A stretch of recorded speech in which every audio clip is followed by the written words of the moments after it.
प्यारे बच्चों, कैसे आप सभी लोग। Welcome back to NEET infinity. मेरा नाम है डॉक्टर शिप्रा तिवारी। इस चैनल पे मैं आपको पढ़ाती हूँ बायोलॉजी और मैंने बहुत कुछ आप लोगों को पढ़ा दिया है और रीनीट में पूरे नंबर लाने के लिए बस उतना ही कंटेंट काफी है, तो उसको बार बार आप लोग रिवाइज करते रहिए। सो प्यारे बच्चों, आज मैं आपको एक ऐसा चैप्टर बताने वाली हूँ जिससे आप मानिए कि कम से कम आप 20 से 25 मार्क्स सिर्फ एक छोटे से वीडियो से सिक्योर कर सकते हैं। तो अगर आपको 20 से 25 मार्क्स चाहिए तो इस वीडियो को अंत तक देखना, और जब वीडियो अच्छा लगे तो प्लीज एक अच्छा सा कमेंट छोड़ के जाना। ये नोट्स आपको टेलीग्राम पे मिल जाएंगे, तो मेक श्योर की लिंक लगी है डिस्क्रिप्शन में, टेलीग्राम जरूर ज्वाइन करिए। प्यारे बच्चों, आज मैं आपको बताने वाली टिश्यू, कॉकरोच एंड फ्रॉग। ठीक है, 20 नंबर इस वीडियो से आ जाएंगे। और हाँ, डॉक्टर बनने वाले हो तुम, फ्यूचर डॉक्टर हो तुम, तो कृपया करके सारे बच्चे अपने नाम के आगे डॉक्टर लिखिए। और अगर कमेंट करने में कंजूसी की तो फिर देखो, ठीक है। तो टिश्यू पढ़ने वाले हैं बेटा जी आज हम लोग पढ़ने वाले हैं कॉकरोच, आज हम लोग पढ़ने वाले हैं फ्रॉग। तो बेसिकली आज हम लोग टिश्यू, फ्रॉग और कॉकरोच ये तीन टॉपिक कवर करेंगे। राना टेक्निना, पेलिप्लेनेटा अमेरिकाना और रीनेट जो 21 जून को होने वाला है, उसमें आप फाड़ के आओगे 20 क्वेश्चन, 20 नंबर तो इससे पक्के हैं। ठीक है, 4 प्रकार के टिश्यू है, एपिथेलियल, कनेक्टिव और muscular and nervous. Muscular and nervous को मैं आप लोगों को मस्कुलर और नर्वस सिस्टम में पढ़ाऊंगी। सबसे पहले शुरू करते हैं टिश्यू। सिमिलर टाइप की अगर सेल है ना, और वो ग्रुप कर रही है, ग्रुप करके एक साथ फंक्शन कर रहे हैं, this is called as tissue. दो सेल्स के बीच में एक सब्सटेंस होगा जिसे हम मैट्रिक्स कहते हैं। लिक्विड हो सकता है, सॉलिड हो सकता है, सेमी सॉलिड हो सकता है, ये सेल खुद ही बनाती है। ठीक है, अब epithelial, connective, muscular, nervous 4 type के टिश्यूज होते हैं। टिश्यू से ऑर्गन, ऑर्गन से ऑर्गन सिस्टम बनता है। और बहुत सारे ऑर्गन जब आप मिला लेते हैं तो आपका ऑर्गन सिस्टम बनता है। जैसे आपने हार्ट मिला लिया, जैसे आपने मिला लिया ब्लड वेसल्स, आपने मिला लिया बहुत सारी और चीजें मिला ली तो आपका सर्कुलेटरी सिस्टम बना। आपने लीवर मिला लिया, पैंक्रियाज मिला लिया, इंटेस्टाइन मिला ली तो आपका डाइजेस्टिव सिस्टम बना। मतलब 2 से ज्यादा जब आप ऑर्गन मिला लेते हो तो आपका ऑर्गन सिस्टम बनता है। और बहुत सारे ऑर्गन सिस्टम कोऑर्डिनेटेड मैनर में काम करते हैं। ठीक है, समझ में आई बात। टिश्यू की वजह से डिवीजन ऑफ लेबर है बेटा, है ना। सबको ये पता है कि डाइजेस्टिव सिस्टम का काम डाइजेशन है, सर्कुलेटरी सिस्टम का काम है ब्लड को पंप करना। कोई किसी के काम में इंटरफेयर मत कर देना, ठीक है, नहीं तो मौत हो जाएगी। So let's start. एनसीईआरटी के 4 टाइप, ये जो पॉइंट्स हैं ये मैंने आपके ऑलरेडी सारे कुछ लिख दिए हैं, तो इसमें इतना स्ट्रेस लेने की जरूरत नहीं है। तो इधर साइड मैंने एनसीईआरटी के पॉइंट्स लिखे हैं। अब ओरिजिन समझते हैं, सबसे पहले बहुत इंपॉर्टेंट है। तो एपिथेलियल टिश्यू का तीनों टाइप का ओरिजिन है, एक्टो, एंडो, मेसोडर्म। ठीक है, कनेक्टिव टिश्यू का मेसोडर्म अरेंजमेंट है, ओरिजिन है। मस्कुलर टिश्यू का मेसोडर्म है, नर्वस टिश्यू का एक्टोडर्म है, प्लीज याद रखना। दोनों के फंक्शन आपको पता है, मस्कुलर का मूवमेंट है, नर्वस का सिग्नल ट्रांसड्यूशन है। कनेक्टिव टिश्यू का काम क्या होता है, दो टिश्यूज को अटैच करना और साथ में सपोर्ट देना। एपिथेलियल टिश्यू के बहुत सारे काम होते हैं, कवरिंग करना, सिक्रीशन करना, डिफ्यूजन करना, एब्जॉर्प्शन करना, एक्सक्रीशन करना, ये सारे एपिथेलियल टिश्यू के काम है। ठीक है, एपिथेलियल टिश्यू बॉडी को बाहर और अंदर दोनों साइड से कवर करती है, ये वाली बात आपको याद रखना है। इवन चाहे ऑर्गन है ना, तो ऑर्गन को भी बाहर और अंदर से कवर करना एपिथेलियल टिश्यू का काम है। बॉडी को भी बाहर और अंदर से कवर करना एपिथेलियल टिश्यू का काम है। तो एपिथेलियल टिश्यू आपकी चादर है, चादर ओढ़ के सो जाना होता है। ठीक है, so let's start. Covering tissue है, एक्सटर्नल इंटरनल दोनों तरफ से कवर करता है। ओरिजिन आपको मैंने बता ही दिया। इनकी जो सेल्स होती हैं वो फ्लैट होती हैं, टाइटली पैक्ड होती हैं, सेल्स के बीच में इंट्रासेलुलर स्पेस नहीं पाया जाता है। एपिथेलियल टिश्यू में किसी भी प्रकार की कोई ब्लड सप्लाई नहीं होती, तो जो भी ऑक्सीजन देना है उसके नीचे कनेक्टिव टिश्यू होता है, वो देता रहता है, कोई ब्लड सप्लाई इस पे नहीं होती। इसीलिए कभी कभी आपको छिल जाता है तो खून नहीं निकलता। क्यों नहीं निकलता? क्योंकि छिलने के बाद वहां ब्लड वेसल आई नहीं तो खून कहां से निकलेगा। इनके पास बेटा जी बहुत ज्यादा रीजनरेशन पावर होती है, बहुत ज्यादा। जैसे आपको घाव लग गया तो कितना जल्दी भर जाता है, तो बहुत ज्यादा रीजनरेशन पावर होती है। ठीक है, अब एक और चीज बता देती हूँ। एपिथेलियल टिश्यू और कनेक्टिव टिश्यू के बीच में एक नॉन सेलुलर लेयर होती है, सेल्स की नहीं बनी है, प्रोटीन की बनी है, फैट की बनी है। इसे हम कहते हैं बेसमेंट मेम्ब्रेन, ताकि एपिथेलियल टिश्यू कनेक्टिव के ऊपर गिर ना जाए। ठीक है, अब देखिए, हमेशा ये याद रखिए कि जब भी दो टिश्यूज या दो सेल्स को कनेक्ट करना है तो हमें जंक्शंस चाहिए होते हैं, जिन्हें हम सेल जंक्शन कहते हैं। दो सेल्स टाइटली पैक्ड हैं तो this is called as tight junction. दो सेल्स का साइटोप्लाज्म कनेक्टेड है, this is called as gap junction. ठीक है, तो आप लोगों को मैंने जंक्शन सेल में पढ़ा रखा है। Is this clear to you everybody? तो याद देखिए, टाइट जंक्शन है, इस पर क्वेश्चन आ गया। अगर सेल आपकी टाइटली पैक्ड है कोई लीकेज नहीं होगा। गैप जंक्शन क्या होता है कि जैसे मान लीजिए ये दो सेल है, तो दो सेल्स के बीच में साइटोप्लाज्मिक ब्रिज, मतलब साइटोप्लाज्म कनेक्टेड है, गैप जंक्शन। अडहेरिंग जंक्शन क्या होता है कि जैसे सेल्स होती है, सेल के प्रोटीन जो होते हैं उंगली जैसे स्ट्रक्चर बनाते हैं, दूसरी सेल्स के प्रोटीन भी उंगली जैसे स्ट्रक्चर बनाते हैं और एक दूसरे में फंस जाते हैं, this is called as desmosome. समझ में आ गई बात? Is this clear to you? तो सेल जंक्शंस में भी क्वेश्चन आते हैं। क्लियर है बच्चे? तो आप लोगों को मैंने बता ही दिया क्या ओरिजिन है, क्या कवरिंग है। ये हो गई आपकी बेसमेंट मेम्ब्रेन। सेल जो होते हैं टाइल लाइक अरेंजमेंट होता है, इसीलिए इसको कई बार पेवमेंट एपिथेलियम भी हम लोग कह देते हैं। ठीक है, अब कहां कहां पाई जाती है? देखिए, सबसे पहले होता है सिंपल, अगर सिंगल लेयर की है बेटा तो इसे कहते हैं सिंपल एपिथेलियल टिश्यू। ये बहुत सारे टाइप का, जैसे squamous epithelium, cuboidal epithelium, columnar epithelium and ciliated epithelium. अब मेरी बात को ध्यान से समझना, ठीक है। अगर सिंपल स्क्वामस एपिथेलियम है, जैसे मान लीजिए ये देखिए सिंपल फ्लैट सेल्स होती हैं, इसकी इरेगुलर मार्जिन होता है, इसीलिए इसको टेसेलेटेड एपिथेलियम भी कहते हैं। कहाँ कहाँ होता है बेटा? बोमन कैप्सूल में, loop of Henley, descending limb of loop of Henle में, एल्वियोलाई में, कैपिलरीज में। काम क्या है बेटा? डिफ्यूजन करना इसका काम है। क्यूबॉइडल एपिथेलियम का मतलब क्यूब लाइक सेल्स होती है, ठीक है, क्यूब लाइक सेल्स होती हैं, ठीक है, सेंटर पर न्यूक्लियस होता है ना। अब कभी कभी इनके ऊपर क्या होती है? माइक्रोविलाइज होती हैं, तो इसे हम क्या कहते हैं? ब्रश बॉर्डर एपिथेलियम, ठीक है। जैसे कि कहां पाई जाती है बेटा? पीसीटी ऑफ नेफ्रॉन में, डीसीटी में, ascending limb of loop of Henle में, germinal epithelium of testis and ovary में, एंड डक्ट्स की स्मॉल ग्लैंड्स में। क्लियर है बच्चे? नेक्स्ट बेटा columnar epithelium. Column like cells अगर हो गई, this is the column like cells, तो इसे कहते हैं कॉलमनर एपिथेलियम। न्यूक्लियस जो होता है इनके बेस पर होता है, ठीक है। अब ब्रश बॉर्डर कॉलमनर एपिथेलियम कहां पाया जाता है बेटा जी? ब्रश बॉर्डर कहां पाया जाता है? स्मॉल इंटेस्टाइन में। ब्रश बॉर्डर क्यूबॉइडल एपिथेलियम कहां पाया जाता है? पीसीटी में। ये वाली बात याद रखिएगा, ठीक है। क्लियर है बच्चे? अब देखिए कभी कभी ऐसा होता है ना, कभी कभी ऐसा होता है कि कॉलमनर सेल्स जो होती हैं, है ना, वो जैसे ऊपर का पार्ट जो होता है या ऊपर एक ही सेल, जैसे कॉलमनर सेल्स खड़ी हुई है ना, इसमें से कुछ एक सेल मॉडिफाई हो जाए और वो क्या हो जाए बेटा? ग्लैंडुलर हो जाए। क्या हो जाए बेटा? ग्लैंडुलर हो जाए और कुछ चीजें सिक्रीट करने लगे, इसे कहते हैं ग्लैंडुलर एपिथेलियम। कॉलमनर की एक सेल मॉडिफाई हो गई, कुछ सिक्रीट करने लगी, तो वो ग्लैंडुलर एपिथेलियम में भी आने लगेगा। अब जैसे गॉबलेट सेल, गॉबलेट सेल क्या है? एक सिंगल सेल की यूनिसेलुलर सेल होती है। गॉबलेट सेल का काम क्या है बताओ? गॉबलेट सेल का काम ये है कि म्यूकस निकालो, सिर्फ सिंगल सेल होती है ये। सोचो कैसे बनी? कॉलमनर एपिथेलियम के मीडिएशन से ही या मॉडिफिकेशन से बनी है। नेक्स्ट देखिए सीलेटेड का कॉलमनर क्यूबॉइडल बताया मैंने आप लोगों को, क्या बताया कि भैया अगर आपके सीलिया है तो this is the ciliated epithelium, ठीक है। आ जाइए, अब मेरी बात ध्यान सुनिए। अब आप लोगों को काइनोकीलिया मूवेबल इमूवेबल नहीं आएगा, सिर्फ ये वाली बात समझिए। ब्रश बॉर्डर एपिथेलियम कहां पाया जाता है बेटा? स्मॉल इंटेस्टाइन में, ठीक है। उसके बाद कभी कभी ऐसा होता है कि कॉलमनर एपिथेलियम की जो लेंथ होती है वो छोटी बड़ी हो सकती है, तो देखने में लगेगा कि मल्टीलेयर है, पर एक्चुअली मल्टीलेयर नहीं है। इसे कहते हैं स्यूडो स्ट्रैटिफाइड एपिथेलियम। ये आपके रेस्पिरेटरी ट्रैक्ट में पाया जाता है, ठीक है। समझ में आ गई बात? अब आ जाइए नेक्स्ट देखते हैं बच्चों। तो ये पूरी डिटेल जो मैंने आपको बताई, सिंपल, क्यूबॉइडल, कॉलमनर, सीलिएटेड में भी बेटा अगर कॉलम में सीलिया है तो this is called as ciliated columnar epithelium, cuboidal में सीलिया है तो this is called as ciliated cuboidal epithelium, ठीक है। ये पूरी जानकारी मैंने आप लोगों को ऑलरेडी दे दी है, तो कोई टेंशन नहीं है। ये मैंने हैंड रिटन नोट्स इसलिए भी लगाए हैं कि अगर आपको थोड़ा और डिटेल से पढ़ना है तो आप प्लीज इसे भी पढ़ सकते हैं, ठीक है। चलिए ये बताइए, देखिए कभी कभी ऐसा होता है कि एक सेल मॉडिफाई हो गई, म्यूकस निकालने लगी, तो कॉलमनर सेल ही कन्वर्ट होती है गॉबलेट सेल में, ठीक है। Is this clear to you? Cilia, अब ये थोड़ा मैं और डिटेल में गई हूँ, कभी कभी सीलिया मूव करता है, कभी कभी नहीं करता है, ठीक है। अब आ जाइए, नेक्स्ट होती है बेटा कंपाउंड या ग्लैंडुलर एपिथेलियम। अब मेरी बात ध्यान से सुनिएगा, कभी कभी आपकी जो एपिथेलियल टिश्यूज होते हैं बेटा वो मॉडिफाई हो जाते हैं। मॉडिफाई होकर क्या निकालने लग जाते हैं बेटा? सिक्रीशंस निकालने लग जाते हैं। तो जो कॉलमनर एपिथेलियम है वो मॉडिफाई भी हो सकता है, ठीक है। अब मेरी बात एक और चीज समझिएगा, अगर मान लीजिए आपकी एपिथेलियम सिंगल लेयर है तो this is called as simple squamous epithelium, simple cuboidal, simple columnar. पर अगर ये मल्टी लेयर हो गई तो इसे कहते हैं कंपाउंड एपिथेलियम। हमेशा याद रखिए कि कंपाउंड एपिथेलियम का डिफ्यूजन में, फिल्टरेशन में, इनमें काम नहीं होता। कंपाउंड का काम है सिर्फ और सिर्फ प्रोटेक्शन देना, सपोर्ट देना और इंजरी से बचाना, ठीक है। अब मेरी बात ध्यान से समझिएगा, तो ये फिजिकल एंड मैकेनिकल स्ट्रेस से आपको बचाती है। अब मेरी बात ध्यान सुनना, आपके जो एपिथेलियल टिश्यू होते हैं कभी कभी वो खिंच जाते हैं। जैसे कि आपको पता है कि यूरिनरी ब्लैडर में आपके पास क्यूबॉइडल एपिथेलियम होता है, पर जब यूरिनरी ब्लैडर में यूरिन भर जाता है तो ये खिंच जाते हैं और वो स्क्वैमस में कन्वर्ट हो जाते हैं। इस प्रकार के एपिथेलियम को हम ट्रांजिशनल या यूरोथेलियम कहते हैं, और ये आपके urinary bladder, pelvis, ureter, proximal urethra, stomach में पाए जाते हैं। मतलब जहां भी चीजें भरोगे और खिंचेगा वो, तो शेप चेंज हो जाता है। होती तो क्यूबॉइडल है, पर खिंचने के बाद ये स्क्वैमस सेल में कन्वर्ट हो जाती है। अब मैंने आपको बताया कि आपकी जो वो है एपिथेलियल टिश्यू है, ये मल्टीलेयर हो सकती है। सबसे पहला कौन सा? Stratified epithelium, stratified squamous epithelium, multilayer squamous वाला। कहां कहां होगा बेटा? स्किन में होगा, हेयर में होगा, हॉर्न में होगा। क्या काम करते हैं? प्रोटेक्शन ही तो करते हैं आपकी बॉडी में, ठीक है। ऐसे स्ट्रैटिफाइड क्यूबॉइडल भी हो सकता है, स्ट्रैटिफाइड कॉलमनर भी हो सकता है, स्ट्रैटिफाइड सीलिएटेड भी हो सकता है, पर मोस्ट इंपॉर्टेंट जो है बच्चे वो स्ट्रैटिफाइड स्क्वैमस होता है, तो कृपया करके याद रखना। और एक स्ट्रैटिफाइड क्यूबॉइडल होता है, ये जो आपकी बड़ी बड़ी ग्लैंड्स होती है जैसे स्वेट ग्लैंड, सलाइवरी ग्लैंड, इनमें पाया जाता है। बाकी अगर आपको ये ना भी याद हो तो स्ट्रेस लेने की जरूरत नहीं है। अब आपके कभी कभी जो देखिए, कभी कभी क्यूबॉइडल सेल्स और कॉलमनर सेल मॉडिफाई हो जाते हैं, स्क्वैमस नहीं, क्यूबॉइडल एंड कॉलमनर मॉडिफाई हो जाते हैं, वो सिक्रीट करने लगते हैं और इसे ही हम कहते हैं ग्लैंडुलर एपिथेलियम।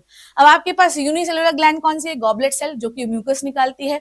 ग्लैंड आपके पास दो टाइप की, एक्सोक्राइन और एंडोक्राइन। वो ग्लैंड जो डक्ट के थ्रू वहीं पे खुलती है जहां उसकी जरूरत है, जैसे सलाइवरी ग्लैंड कान के पीछे है, पर डक्ट कहां आती है? मुंह पे आती है, क्योंकि मुंह पे सलाइवा की जरूरत है, ठीक है। इसे कहते हैं exocrine gland. Salivary gland, memory gland, sweat gland, even pancreatic तो मिक्स ग्लैंड होती है, ठीक है। नेक्स्ट होती है एंडोक्राइन ग्लैंड, जो अपना सिक्रेशन सीधे है, ब्लड में मिला देती है, ब्लड से पूरी बॉडी में फैल जाता है, ठीक है। नेक्स्ट है जैसे कि आपकी मैक्सिमम ग्लैंड एंडोक्राइन ही तो है, हेट्रोक्राइन ग्लैंड बेटा जी, जो कि एक्सोक्राइन की तरह भी बिहेव करती है और एंडोक्राइन की तरह भी बिहेव करती है। Example is the pancreas, even testis and ovary. Testis and ovary क्यों कहते हैं इसको बेटा? क्योंकि टेस्टिस एंड ओवरी के डुअल फंक्शन होता है, जिसके भी डुअल फंक्शन हो इसे हम हेट्रोक्राइन ग्लैंड कह सकते हैं, ठीक है बच्चे। Is this clear? ये एनसीईआरटी के इंपॉर्टेंट पॉइंट्स हैं जो मैंने आप लोगों को यहाँ पर लिख रखे हैं पूरे। अब कभी कभी एक और चीज जो इंपॉर्टेंट पॉइंट है, एक होता है केराटिनाइज्ड स्क्वेमस एपिथेलियम। जैसे मान लो आपको पता है स्किन में, नेल्स में, हूव्स में, सींग में, खुरों में, खुर मतलब वो घोड़े में जो होते हैं, ये हैं तो मल्टीलेयर वाले, पर इनके ऊपर केराटिन पाया जाता है, तो इसे कहते हैं केराटिनाइज्ड एपिथेलियम। क्लियर है बच्चे? समझ में आ गई बात? बोलो जल्दी से। नॉन केराटिनाइज्ड एपिथेलियम, देखो जिस मल्टीलेयर एपिथेलियम से सिक्रीट हो रही होगी कोई चीज, उसके ऊपर केराटिन की जरूरत नहीं। जैसे वजाइना में जो कंपाउंड एपिथेलियम है, वजाइनल फ्लूइड निकलता है, बकल कैविटी में भी गीला रहता है, तो यहाँ पर जरूरत नहीं है, यहाँ पर मल्टीलेयर होगा पर नॉन केराटिनाइज्ड, ठीक है। तो जैसे ईसोफेगस का कुछ पार्ट होता है वजाइना का, बकल कैविटी, यहाँ पे होता तो मल्टीलेयर है पर ऊपर केराटिन नहीं होता। आपके खुरों में, स्किन में, नेल्स में, है ना, हॉर्न्स में, इनमें है मल्टीलेयर क्यूबॉइडल या कॉलमनर एपिथेलियम और उसके ऊपर केराटिन होता है, इसे कहते हैं केराटिनाइज्ड एपिथेलियम, ठीक है। आइए, is this clear to you everybody? चलो ये पूरा मैंने आपको बता दिया। ये है सेल जंक्शन, टाइट जंक्शन। ये टाइट जंक्शन पे इस बार 2026 में सवाल आया था। टाइट जंक्शन कहाँ होता है बेटा? स्टमक में होता है, कोई भी एक्सचेंज नहीं हो सकता। गैप जंक्शन बेटा जी कार्डियक सेल्स और न्यूरल सेल्स में होता है। एडहेरिंग जंक्शन बेटा जी जो दो सेल्स को एडहेर करता है, ये भी आपकी कार्डियक सेल्स में होता है, ठीक है। अब आ जाइए कनेक्टिव टिश्यू, ठीक है। Connective tissue most abundant tissue है, ओरिजिन मेसोडर्मल है, ठीक है। अब मैंने क्या बताया कि देखिए अगर दो सेल्स के बीच में गैप है तो उसमें मैट्रिक्स भरा होगा। मैट्रिक्स जो है बेटा जी बहुत सारे नेचर्स का हो सकता है।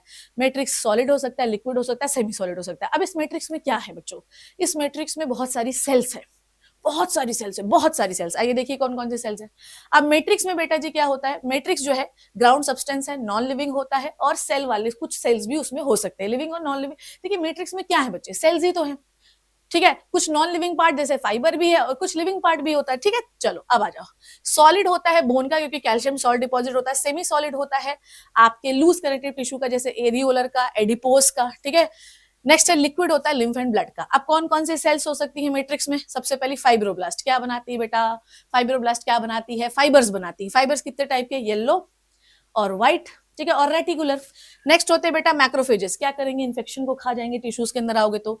मास्ट सेल क्या करती हैं बेटा? ये इन्फ्लामेशन की रिस्पॉन्सिबल है, क्योंकि हिस्टामिन, सेरोटोनिन एंड हेपेरिन निकालती हैं ये, ठीक है। नेक्स्ट अपन बात करते हैं इन्फ्लामेशन के लिए एडिपोस क्या करता है? फैट। एडिपोस सेल्स भी होती हैं, ये फैट स्टोर करती हैं। इओसिनोफिल क्या करती है? आपको पैरासाइटिक को इन्फेक्शन हो गया उससे बचाती हैं, ठीक है। प्लाज्मा सेल्स भी होती हैं जो एंटीबॉडीज बनाती हैं। उसके बाद न्यूट्रोफिल भी होती हैं जो कि फैगोसाइटोसिस करती हैं। तो ये सारी सेल्स कहाँ प्रेजेंट है बेटा? उस मैट्रिक्स में प्रेजेंट है। समझ में आ रही बात? Is this clear to everybody? Next अपन बात करते हैं फाइबर्स। फाइबर्स भी प्रेजेंट हैं बेटा। फाइबर्स कौन कौन से बेटा जी? कोलेजन, ठीक है। कोलेजन व्हाइट कलर का फाइबर होता है जो कि डेंस एंड स्ट्रॉन्ग होता है। इलास्टिन जो कि फ्लेक्सिबिलिटी देता है टिश्यूज को। ऐसे रेटिकुलर जो कि थिन कोलेजन है, थिन कोलेजन ही होता है और प्रोटीन से मिलकर बना हुआ है। आगे बढ़ते हैं बच्चे। तो ये मैंने आपको बता दिया। तो देखिए सारी चीजें, देखिए दो हर सेल के बीच में जो पड़ा हुआ है उसे कहते हैं मैट्रिक्स। मैट्रिक्स में ये सारी चीजें पाई जाती हैं, ठीक है। अब आ जाइए। सबसे पहला होता है, तीन टाइप के हमारे पास कनेक्टिव टिश्यू हैं, ठीक है। समझिएगा बात को। तीन टाइप के कौन कौन से हैं? Loose connective tissue, dense connective tissue and specialised connective tissue. Loose connective tissue के अंदर आता है एरियोलर एडिपोस। डेंस के अंदर आता है बेटा जी, डेंस इरेगुलर हमें पढ़ना है, tendon and ligament. Dense irregular हमारे स्किन में पाया जाता है जो हमें नहीं पढ़ना है। उसके बाद सॉलिड स्पेशलाइज्ड कनेक्टिव टिश्यू में हमारे पास solid connective tissue and liquid connective tissue. Solid में कौन आता है? Bone and cartilage. And liquid में आते हैं ब्लड एंड लिम्फ। चलिए अब एक एक करके इसकी कहानी पढ़ लेते हैं। सबसे पहले areolar connective tissue.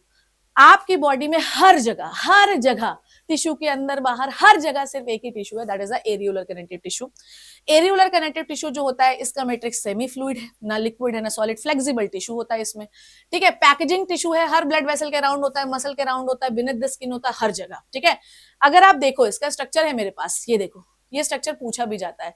Areolar connective tissue में कितनी सारी सेल्स हमको दिख रही हैं बेटा जी? हमको मैक्रोफेजेस दिख रही हैं, हमको फाइब्रोब्लास्ट, कोलेजन फाइबर्स, मोस्ट, उसके बाद आपके पास मास्ट सेल भी दिखाई, मोस्ट नहीं, दिस इज मास्ट सेल भी दिखाई दे रही है जो कि हिस्टामिन डायलेटर है, सेरोटोनिन कंस्ट्रिक्टर है, हेपेरिन एंटीकोगुलेंट है। ये सारे सेल्स जो है देखो इस टिश्यू में पाए जा रहे हैं।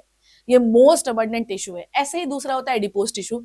एडिपोज टिश्यू क्या होता है, एक सेल के अंदर फैट स्टोरेज ग्लोब्यूल बन जाता है जिसमें फैट स्टोर होता है। अब जितनी मैच्योर एडिपोज टिश्यू होगी बेटा जी उतना बड़ा ग्लोबुलर सेल्स होगा। इसका काम क्या है, फैट को स्टोर करना। ठीक है बच्चे, क्लियर है। इन सारी सेल्स में सबसे बड़ी सेल्स होती है फाइब्रोब्लास्ट, ये भी क्वेश्चन आता है। तो मैंने हर चीज ना आपको डिटेल से भी लगा रखी है बेटा।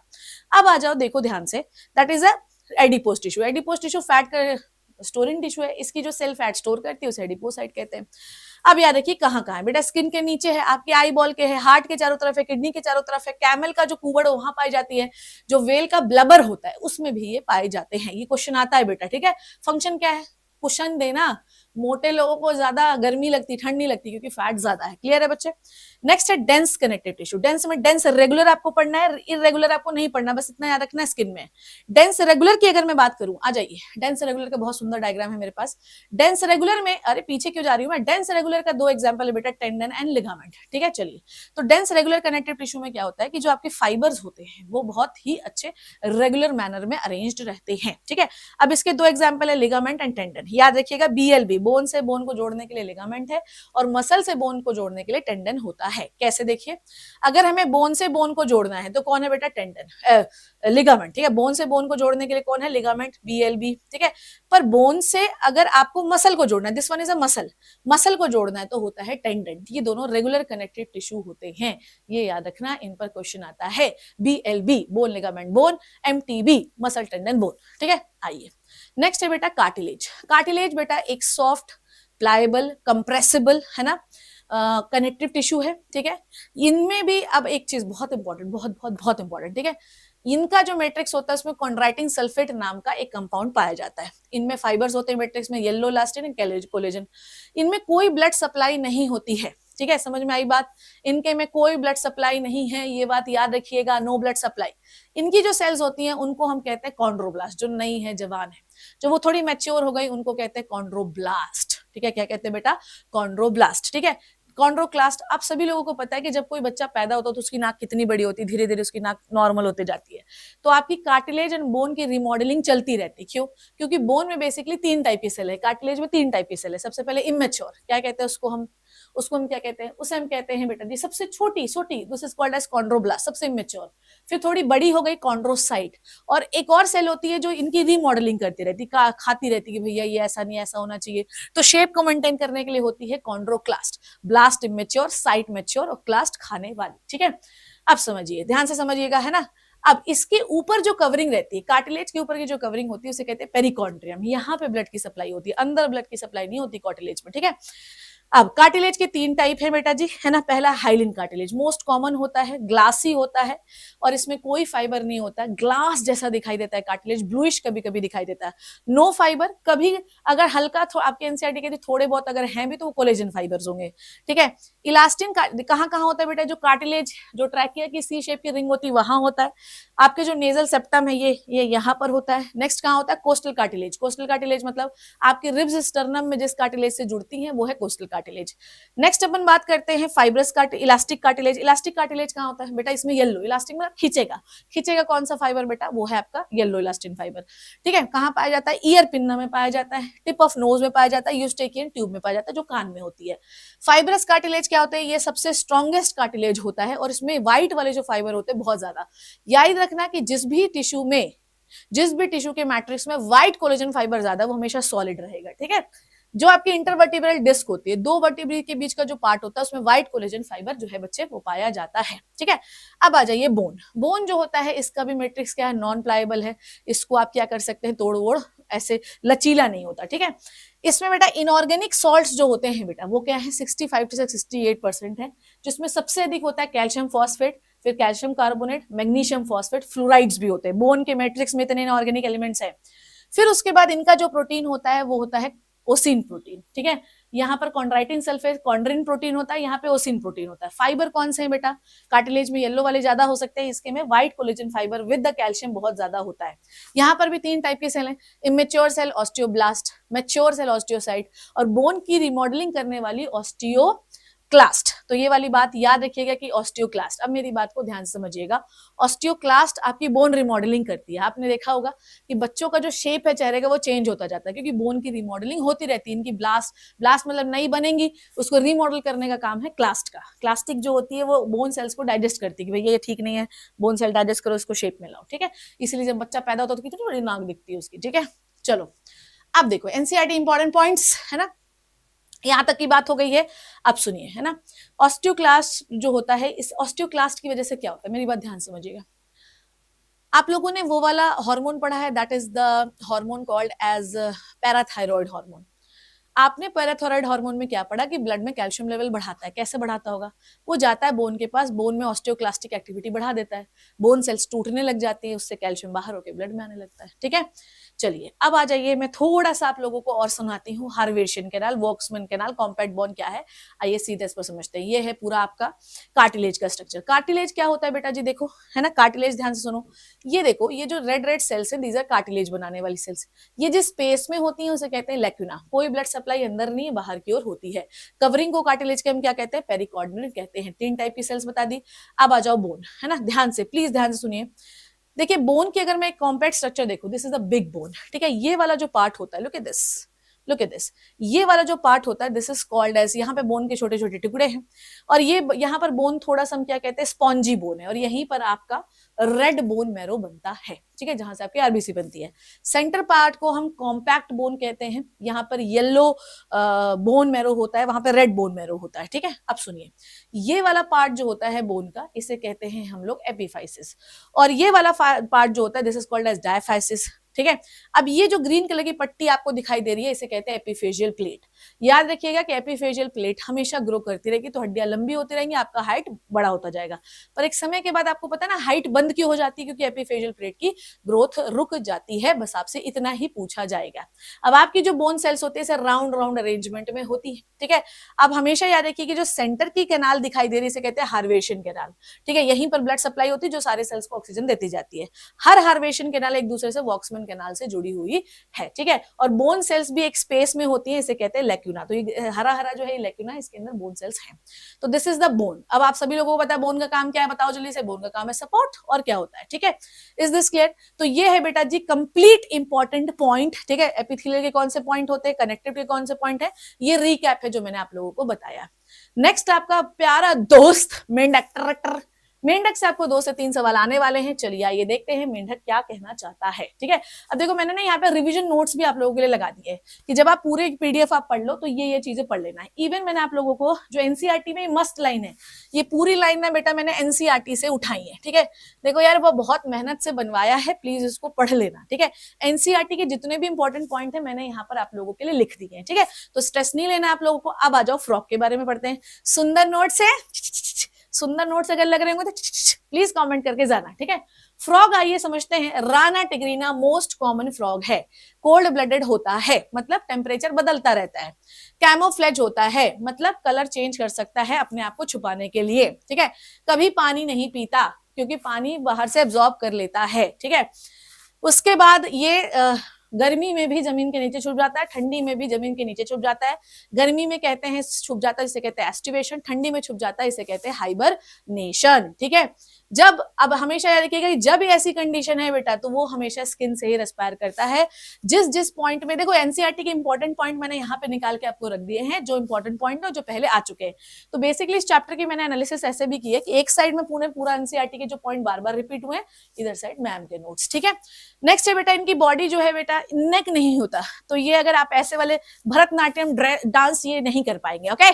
तो इनके पास हेड है बेटा और ट्रंक है, नो टेल नो नेक, तो सिर्फ हेड है, हेलो जानू, पर गर्दन नहीं है, तो इनको कूद कूद के पूरी बॉडी वो करेंगे, ठीक है। नेक्स्ट है बेटा इनकी बॉडी स्मूथ है, स्लिपरी है, क्योंकि म्यूकस ग्लैंड्स पाई जाती है। नेक्स्ट ऊपर बॉडी हरी होती है, नीचे येलो होती है, मैंने तो मेंढक काट के भी देखा है। नेक्स्ट है स्किन, इनकी स्किन बताई दी है, आई के ऊपर निक्टिटेटिंग मेम्ब्रेन होती है, जिससे पानी में आंख खोल सकते हैं, ठीक है। नेक्स्ट है बेटा ईयर टिम्पैनम, इनके पास ईयर पिन्ना नहीं होता जैसे आपके पास है, इनके पास टिम्पैनम जो कान का पर्दा होता है वही इनका ईयर है, बस बात खत्म। इनके पास हिंड लिम्ब में 5 उंगलियां हैं, फोर लिम्ब में 4 उंगलियां हैं। क्लियर है बच्चे? हिंड लिम्ब में 5 उंगलियां हैं, फोर लिम्ब में 4 उंगलियां हैं। फोर लिम्ब की जो पहली फिंगर है, आइए आगे बढ़ते हैं, ठीक है। फोर लिम्ब की जो पहली फिंगर है वो लड़के में बड़ी खतरनाक है। कॉपुलेटरी पैड होते हैं उसमें, फोर लिम्ब की पहली फिंगर में, वो फीमेल को पीछे से पकड़ लेती है। फीमेल एक्साइटेड होकर सारे अंडे बाहर निकाल देती है क्योंकि एक्सटर्नल फर्टिलाइजेशन है, ठीक है। आप देखिए ध्यान से, मेल के पास होते हैं वोकल सैक, जिससे वो टर टर टर एक अजीब सी क्वैकिंग आवाज करता है, जिससे फीमेल उसके पास आती है। तो ये सेक्सुअल डायमॉर्फिज्म, एक तो पहली उंगली में फोर लिम्ब के कॉपुलेटरी पैड होना, और दूसरा बेटा जी क्या होना आपका, दैट इज वोकल सेक्स, ठीक है। नेक्स्ट इकोनॉमिक इंपॉर्टेंस क्या है बताओ जल्दी से। खाने के काम, लोग चाइना में फ्रॉग को खा जाते हैं, ठीक है। और क्या इकोनॉमिक इंपॉर्टेंस है बेटा, फूड चेन का बहुत बड़ा रोल होता है, इंसेक्ट को खाता है। आइए अब आ जाइए, एलिमेंट्री कैनाल शॉर्ट है इनकी एलिमेंट्री कैनाल, क्योंकि ये कार्निवोर, इस पर भी क्वेश्चन आता है। नेक्स्ट अपन देखते हैं एलिमेंट्री कैनाल कहां से शुरू होती है, माउथ से बकल कैविटी में खाना गया, देन फेरिंग्स में गया, देन ईसोफेगस में गया, देन स्टमक में गया, स्टमक से इंटेस्टाइन में गया बेटा, और उसके बाद क्लोएका में गया। कहां जाना चाहिए, हमारा तो एनएस में जाता है, पर इनके पास क्लोएका में होता है। इनके पास cloaca is the common opening for food, urine and the sperm, ठीक है। अब आ जाइए नेक्स्ट आगे बढ़ते हैं। इनकी जो टंग होती है बेटा वो बाइलोब्ड है ना, और ये क्या करती है, सामने से अटैच रहती है, ठीक है। अटैच मतलब पीछे से जैसे आपके अटैच है वैसे इनके अटैच है। ये प्रे को कैच करने का काम करती है। टीथ क्या है, मैक्सिलरी है ना। वोमर बोन इनके पास पाई जाती है जैसे आपके पास होती है। लोअर जॉ टूथलेस होता है, खैर ये आपको याद नहीं करना, इतना काफी है। लीवर बाइलोब्ड होता है जैसे आपका है। गॉल ब्लैडर से, लीवर से गॉल ब्लैडर में बाइल जाता है, उसके बाद स्टोर, बाइल का गॉल ब्लैडर का काम क्या है, स्टोर करना बाइल को। पैंक्रियाज जो होता है बेटा ड्यूडिनम और स्टमक के बीच में, जो कि एंजाइम और इंसुलिन निकालता है, ठीक है। इंटेस्टाइन में माइक्रो एंड विलाई है, विलाइज एंड माइक्रोविलाइज हैं जो आपके पास भी है, एब्जॉर्प्शन करते हैं, ठीक है। नेक्स्ट क्लोएका एक कॉमन ओपनिंग है digestive, excretory and reproductive chamber की, जो मैंने आपको बता ही दिया है, ठीक है। समझ में आई बात? आ जाइए, इसमें से कुछ छूटा तो नहीं। आओ नेक्स्ट अपन बात करते हैं, इसमें से देख लें कुछ छूटा तो नहीं है, ना ना ना ना ना।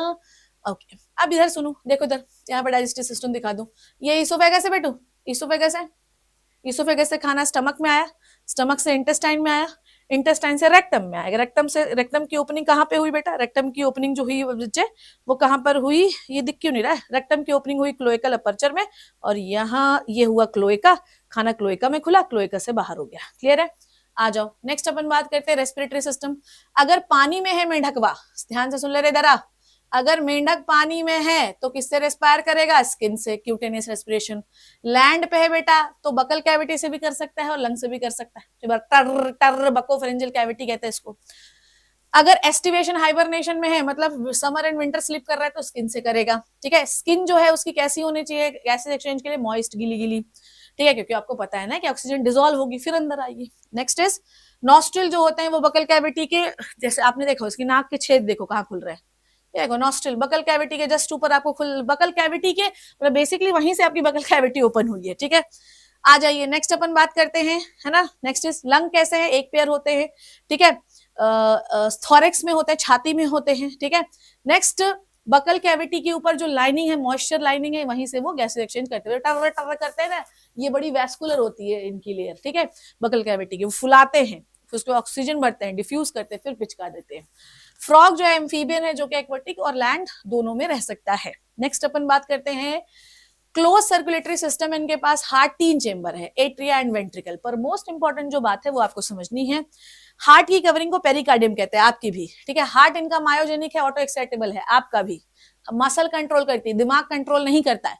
इनकी आरबीसी जो होती है बेटा जी वो न्यूक्लिएटेड होती है, ठीक है। मोस्ट आस्क्ड क्वेश्चन लिखा है इसमें, न्यूक्लियस, आपके में न्यूक्लियस नहीं होता, ठीक है। हीमोग्लोबिन होता है आरबीसी के पास। आइए अब आ जाओ, इस पर जो है 2024 पर मैंने सवाल, 2025 पे मैंने सवाल देखा था, हिपैटिक पोर्टल सिस्टम में, नहीं रिनल पोर्टल सिस्टम में। हिपैटिक पोर्टल सिस्टम क्या होता है, आइए देखते हैं। What do you mean by hepatic portal system? Hepatic portal system वो होता है कि भैया कायदे से स्मॉल इंटेस्टाइन में जो डाइजेस्टेड फूड है ना, डाइजेस्टेड फूड से आपने सारा न्यूट्रिएंट ब्लड में मिला है, वो हार्ट में ले जाइए, हार्ट फिर लंग्स में ले जाएगा, ऑक्सीजनेशन करेगा, फिर वापस से पंप करके बॉडी को भेज देगा। पर ऐसा नहीं होता है, हम सारा न्यूट्रिएंट लेकर पहले लीवर के पास जाते हैं। इंटेस्टाइन से लीवर में जाने के लिए हमने एक व्यवस्था कर रखी है, इसे कहते हैं हम लोग hepatic portal system. Hepatic portal system की कैपिलरीज देखो, होता क्या है मैं आप लोगों को यहीं पे समझाती हूँ, अदरवाइज आपको समझ में नहीं आएगा। सो बेसिकली बेटू जी ये है इंटेस्टाइन, मान लो, है ना। यहां से कैपिलरी खुलती है, ठीक है, ये है कैपिलरी। तो ये पोर्टल सिस्टम क्या होता है, कैपिलरी से शुरू होता है और कैपिलरी पे ही खत्म होता है। तो मैम बीच का पार्ट क्या है, तो बीच का पार्ट है बेटा hepatic portal vein. So this one is the hepatic portal vein. अब ये हिपैटिक पोर्टल वेन पूरी कहानी को कहाँ लेके जा रही है बेटा, लिवर में लेके जा रही है। फिर लिवर से निकलेगी हिपैटिक वेन जो हार्ट की ओर जाएगी। तो हमने बाईपास कर दिया डायरेक्ट हार्ट को। ठीक है, ऐसे renal portal system lower body part से किडनी की ओर ब्लड लेके आता है। कायदे से कहाँ जाना चाहिए सारे ब्लड को, हार्ट में, पर लोअर बॉडी पार्ट से पहले किडनी में आएगा, किडनी फिल्टर करेगी, उसके बाद हार्ट को देगी। तो रिनल पोर्टल सिस्टम में क्या होता है, लोअर पार्ट से आप ब्लड लेके आते हो। ठीक है, किडनी जो है लोअर बॉडी पार्ट से मतलब बेसिकली लोअर बॉडी पार्ट से आएगा, फिर किडनी में जाएगा, किडनी उसे फिल्टर करेगी, फिल्टर करने के बाद हार्ट को देगी। ठीक है, तो ये आपको याद रखना कहां से कहां की ओर ब्लड जा रहा है। ठीक है, आरबीसी न्यूक्लिएटेड बताई दिया मैंने, एडिशनल चैम्बर। अब ध्यान से सुनना, आपका जो राइट एट्रियम होता है, ठीक है, सुनना बात को, उसे हम क्या कहते हैं, उसे हम कहते हैं आपका, दैट इज राइट एट्रियम को राइट एट्रियम कहते हैं। वहां पे ब्लड कहां से आता है आपके हार्ट में, वेना कैवा से। याद है तुम्हें, याद है तुमको। ठीक है, अब ये क्या करता है, राइट एट्रियम में जाने से पहले आप अपना ब्लड वेना कैवा एक एडिशनल चेंबर को देगी, इसका नाम है साइनस वेनोसिस। ये राइट एट्रियम के पीछे होता है, दे दिया, पहले साइनस वेनोसिस में आएगा, देन राइट एट्रियम में आएगा। ठीक है, फिर उसके बाद राइट एट्रियम से राइट वेंट्रिकल, या इनके पास तो एक ही वेंट्रिकल है, 3 चेंबर्ड हार्ट है, वेंट्रिकल से जाएगा लंग्स में, लंग्स में ऑक्सीजन दे दिया, फिर आएगा बेटू जी कहां पर, फिर आएगा आपके लेफ्ट एट्रियम में, फिर आएगा वेंट्रिकल में, ब्लड मिक्सिंग हो गई। अब लेफ्ट वेंट्रिकल का ब्लड जाना चाहिए एओर्टा में, पर वो नहीं जाता। लेफ्ट वेंट्रिकल के जस्ट सामने एक और चेंबर है, इसे हम कहते हैं कोनस आर्टेरियोसस। कोनट को अब जाएगा ब्लड कोनस आर्टेरियोसस में, देन जाएगा एओर्टा में, देन जाएगा बॉडी में। तो हमने वेंट्रिकल को डायरेक्टली ब्लड एओर्टा को देने के बजाय पहले कोनस आर्टेरियोसस को दिया। सेम आपका ब्लड राइट एट्रियम में आने से पहले साइनस वेनोसिस में आएगा, जो कि एट्रियम के पीछे है, ये बात याद रखिएगा। ठीक है, तो वेंट्रिकल टू आर्टरीज। ठीक है, तो कोनस आर्टेरियोसस जो है वो पहले ब्लड ले लेगा, फिर उसके बाद ही एओर्टा को देगा। ठीक है, लिम्फेटिक सिस्टम जैसे आपका होता है वैसे same to same lymphatic system, lymphatic vessel सब इनके पास है। आइए, कुछ छूटा तो नहीं, ठीक है, आओ next is, that is very very important thing. ठीक है, आ जाओ नेक्स्ट अपन बात करते हैं एक्सक्रीटरी सिस्टम। फ्रॉग जो है वो यूरियोटेलिक है, जैसे आप हो यूरिया निकालता है। ठीक है, इनकी जो किडनी होती है वो एक पेयर होती है, बीन शेप की होती है, मीजोनेफ्रिक होती है, मतलब डेवलपमेंट इनका मॉडरेट है। हमारा बहुत खतरनाक किडनी का डेवलपमेंट है। ठीक है, हमारी मेटानेफ्रिक किडनी होती है। ठीक है, उसके बाद किडनी ने आपका ब्लड फिल्टर किया, फिर यूरेट मतलब बेसिकली किडनी ने फिल्टर किया ब्लड, फिर उससे यूरिन बना, यूरिन जो है यूरेटर में गया, यूरेटर से यूरिनरी ब्लैडर में गया, फिर ब्लैडर में क्या आना चाहिए, यूरिथ्रा, पर यूरिथ्रा तो है नहीं, फिर ये जाएगा क्लोएका में, क्लोएका से फिर आउट हो जाएगा। ठीक है, अब फैट बॉडीज, फैट बॉडीज की अगर मैं बात करूं, ठीक है, फैट बॉडीज क्या होती हैं, जैसे आपको एक स्ट्रक्चर देखना पड़ेगा तभी आपको समझ में आएगा, मतलब बेसिकली यहाँ से आपको कुछ चीजें कनेक्टेड है। तो यहाँ पे देखिए, किडनी के पास अगर आप देखो तो इनके अंदर एड्रिनल ग्लैंड होती है, यूरिन बनाया यूरेटर, यूरेटर से कहाँ गए आप बेटा जी यूरेटर से कहाँ गए आप, क्लोएका। अब मैम आपके पास ये सवाल होना चाहिए कि मैम ये यूरिनरी ब्लैडर साइड में क्यों लगा हुआ है, तो बेटू जी यूरिनरी ब्लैडर साइड में इसलिए लिए लगा हुआ है कि हम सारा यूरिन लाके पहले यहाँ स्टोर करते हैं, फिर स्टोर करने के बाद धीरे धीरे वापस क्लोएका में आता है, क्लोएकल अपर्चर से बाहर होता है। अब आ जाओ, मैं तुमको सिखाती हूँ, है ना, फैट बॉडीज वाली जो कहानी है ना, ये आपको मैं रिप्रोडक्टिव सिस्टम में सिखा रही हूँ, डोंट वरी। अब नर्वस सिस्टम देखो, जैसे ब्रेन है वैसे इनके पास भी है, आपके पास स्पाइनल कॉर्ड है, इनके पास भी है, आपके पास क्रेनियल नर्व है ब्रेन से बाहर निकलने वाली, इनके पास भी है, आपके पास स्पाइनल नर्व है 31 पेयर, इनके पास भी है। ठीक है, आपके पास 12 क्रेनियल नर्व होती हैं, 12 पेयर, इनके पास 10 पेयर है। ठीक है, अब आ जाओ, नेक्स्ट इज बोन, 4 ब्रेन आपके पास भी है, ऑल्फैक्टरी लोब आपके पास भी, सेरेब्रल हेमिस्फीयर आपके पास भी, डायनसेफ्लॉन आपके पास भी, मिड ब्रेन में पेयर ऑफ ऑप्टिक लोब आपके पास भी, इनके पास भी, हिंड ब्रेन में सेरिबेलम, मेडुला ऑब्लोंगेटा आपके पास भी, इनके पास भी। तो जो आपके पास है वो इनके पास है, तो स्ट्रेस नहीं लेना है। ठीक है, मेडुला ऑब्लोंगेटा से एक छेद निकलता है, बेसिकली मेडुला ऑब्लोंगेटा जो है ये, है ना, मेडुला ऑब्लोंगेटा कहाँ से पास होती है, तो मान लो ये इनका स्कल है, स्कल से स्कल पे एक छेद होता है, इसे कहते हैं फोरामेन मैग्नम। ठीक है, इस छेद को हम क्या कहते हैं बेटा जी, इस छेद को हम कहते हैं फोरामेन मैग्नम, और इस छेद से आपकी जो है चीजें पास होती है। ठीक है, मेडुला ऑब्लोंगेटा पास होता है, इज दिस क्लियर। तो मेडुला ऑब्लोंगेटा जो है, मेडुला ऑब्लोंगेटा का ही कंटिन्यूएशन क्या है बेटा, स्पाइनल कॉर्ड है। तो हिंड ब्रेन का सबसे आखिरी पार्ट क्या होता है, medulla oblongata, medulla oblongata foramen magnum से बाहर निकली और स्पाइनल कॉर्ड के थ्रू, मतलब बेसिकली मेडुला ऑब्लोंगेटा का ही एक्सटेंशन स्पाइनल कॉर्ड है। ठीक है, आइए सेंस ऑर्गन में बताइए बेटा जी, टच पर समझ में आ जाता है, टेस्ट इनके पास टेस्ट बर्ड्स है, नेजल एपिथेलियम में तो सूंघ लेते हैं, विजन देख सकते हैं, हियरिंग के लिए टिम्पैनम है जो कि इंटरनल ईयर एक्सटर्नल ईयर इनके पास नहीं होता। एंडोक्राइन में pituitary gland, thyroid, parathyroid, thymus, adrenal, pancreas, gonad सब है जो आपके पास होता है। मतलब आप इनको कम मत समझिएगा, ठीक है, सब कुछ होता है इनके पास, सब कुछ बिल्कुल आपके जैसा है। आइए अब मैं आपको इनका रिप्रोडक्टिव सिस्टम समझाती हूँ, ये वाला देखिए, that is a male reproductive system. तो मेल रिप्रोडक्टिव सिस्टम में आपको कितने टेस्टिस दिखाई दे रहे हैं बेटा, एक टेस्टिस ये, दूसरा टेस्टिस ये, टेस्टिस दिखाई दे रहा है, कोई दिक्कत होनी नहीं चाहिए, ठीक है। अब मेरी बात ध्यान से समझिएगा, ठीक है, सॉरी, ठीक है, देखो देखो देखो, सॉरी, ठीक है, ओके। सो बेटो ये आपका एक टेस्टिस हो गया, ये एक टेस्टिस हो गया, डन है बच्चे। अब देखो ये तुम्हारी दो किडनी, किडनी के अंदर एड्रिनल ग्लैंड होती है, पर ये जो टेस्टिस होता है, टेस्टिस के ऊपर ये फैट बॉडीज होती है, ठीक है, ये एक्सक्रीटरी मटेरियल को भी कई बार स्टोर करती है और सपोर्ट भी करती है, ठीक है। किडनी को और टेस्टिस दोनों को सपोर्ट शेप में रखना, शेप में रखने की बजाय पोजीशन में रखना बहुत इंपॉर्टेंट है, वो फैट बॉडीज भी कर रही है, ठीक है। अब देखो टेस्टिस जो है वो एक छोटी सी ऐसे देखो, ऐसे ऐसे यहाँ पर एक कैनाल खुल रही है, तुमको पता है इसका नाम क्या होता है? इसका नाम है बेटा बीडर्स कैनाल। कौन सी कैनाल है ये है आपकी बीडर्स कैनाल, बीडर्स कैनाल। तो आपकी जो टेस्टिस होती है ना बेटा, वो बीडर्स कैनाल के थ्रू खुलती है। मतलब सोचो कि टेस्टिस बीच, एक कैनाल एक पाइप के थ्रू किडनी के बीच में से जा रहा है। तो टेस्टिस जो है बेटा, वैसे इनके पास भी वासा इफ्रेंशिया होती है, this is the Vasa इफ्रेंशिया। Vasa इफ्रेंशिया will open into the Bidder's canal, Bidder's canal pass in the from the kidney, kidney के पास से पास हुई, उसके बाद ये खुली आपकी यूरोजेनिटल डक्ट में। Why it is called as urogenital duct? क्योंकि इसी डक्ट से यूरिन भी पास होगा, इसी डक्ट से सीमेन भी पास होगा, ठीक है। अब ये जाके कहाँ पे खुले बेटा, ये जाके कहाँ खुले, क्लोएका में। डन, समझ में आ गई बात। अब आ जाओ फीमेल की भी बात कर लेते हैं। फीमेल में देखो ये है इसकी ओवरी, ठीक है। अब ये ओवरी क्या करती है, बहुत सारे ओवा को बाहर निकाल देती है, पूरे इनकी बॉडी कैविटी में ओवा फैल जाते हैं। तो आप देखो कि ये वाला पार्ट इसको कहते हैं ऑस्टियम। तो ये फनल शेप का होता है जो कि ओवा को कलेक्ट करता है, कलेक्ट करने के बाद कहाँ छोड़ देता है, क्लोएका में छोड़ देता है। इनकी किडनी से यूरेटर अलग निकलता है जो यूरिन अलग छोड़ता है। तो आपने देखा कि मेल में यूरिन और सीमेन एक ही पाइप से निकल रहे हैं, क्लोएका में जा रहे हैं। यहाँ पर किडनी की अलग ओपनिंग है क्लोएका में, और आपकी जो आपका ओविडक्ट है इसकी अलग ओपनिंग है। समझ में आ गई बात, दोनों की अलग अलग है। क्लोएका के बाद आप दोनों स्पर्म एंड ओवा पानी में छोड़ दोगे, ठीक है। उसके बाद दोनों स्पर्म एंड ओवा का फ्यूजन हो जाएगा क्योंकि एक्सटर्नल फर्टिलाइजेशन होता है। आइए पढ़ लेते हैं। तो स्पर्म जो है वासा इफ्रेंशिया से बीडर कैनाल, देन उसके बाद आपका क्लोएका में जाएगा, ठीक है। फर्टिलाइजेशन जो फ्रॉग है उसका एक्सटर्नल होता है, ठीक है। इनके लार्वा को हम टेडपोल लार्वा कहते हैं। लार्वा का रेस्पिरेशन हमेशा गिल से होता है, ये वाली बात भी लिख लीजिए, ठीक है। लार्वा का रेस्पिरेशन बेटू जी, लल्ला जी, गिल्स से होता है। लार्वा का रेस्पिरेशन बेटा जी गिल्स से होगा, ठीक है। ओके, उसके बाद मेटामॉर्फोसिस करते हैं और उसके बाद ये डेवलप हो जाते हैं एक मैच्योर फ्रॉग में, ठीक है बच्चों। तो ये हुआ आपका पहला दोस्त, ठीक है। Let's move to your second दोस्त जिसका नाम है पेरीप्लेनेटा अमेरिकाना या कॉकरोचा, ठीक है। आइए कॉकरोच पढ़ते हैं। पेरीप्लेनेटा अमेरिकाना इंडियन कॉकरोच है जिसका साइज जो है वो 34 से 53 मिलीमीटर है। मुझे पता है ये बेहतरीन नोट्स पाने के लिए आप बेताब हो रहे हैं। टेलीग्राम में बेहतरीन नोट्स मिल जाएंगे एंड प्लीज मेक श्योर तुम लोग कमेंट करने में बहुत कंजूसी करते हो, कंजूसी नहीं करना है। इस लेक्चर को थोड़ा फास्ट इसलिए लिया क्योंकि कुछ मिनटों में ये कंप्लीट कराना है, ये नहीं कंप्लीट होगा तो दिक्कत हो जाएगी बेटा। चला जा। कॉकरोच जो है बच्चों, ये है आपका इंडियन कॉकरोच, 34 से 53 मिलीमीटर का होता है। किंगडम है एनिमेलिया, फाइलम है ऑर्थ्रोपोडा, क्लास इंसेक्ट है जो कि लार्जेस्ट क्लास होती है एनिमल किंगडम की। कॉकरोच हर जगह है, हर कुछ खा सकते हैं, रात में ज्यादा एक्टिव होते हैं, कर्सोरियल मतलब फास्ट रनर होते हैं।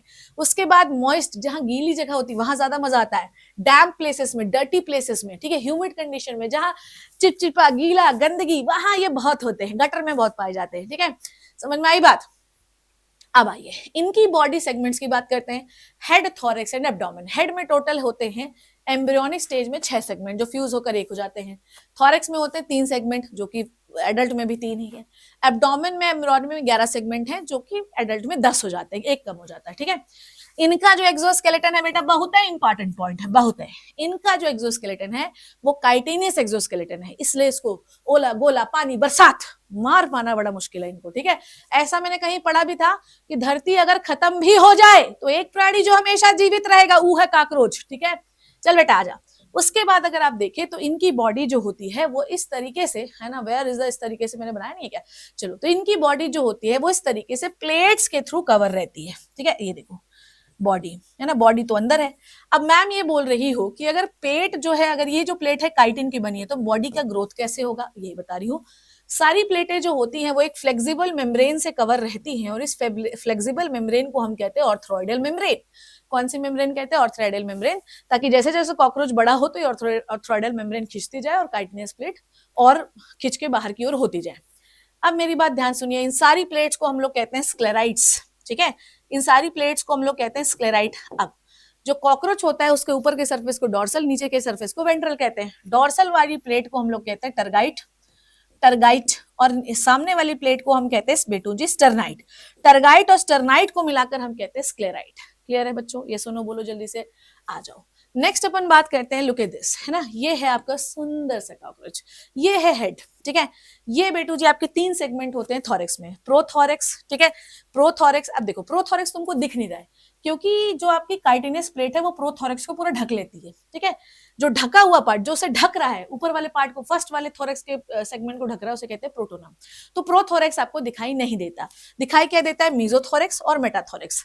जो आपके पैर है ना, आप टोटल 3 पेयर जो है कॉकरोच के पास पैर है, प्रोथोरेक्स एक पेयर, मीजोथोरेक्स एक पेयर, मेटाथोरेक्स एक पेयर। पर जो विंग्स होते हैं वो प्रोथोरेक्स में नहीं होते, विंग्स मेटाथोरेक्स में होते हैं और मीजोथोरेक्स में। तो ये होता है मीजोथोरेक्स विंग्स।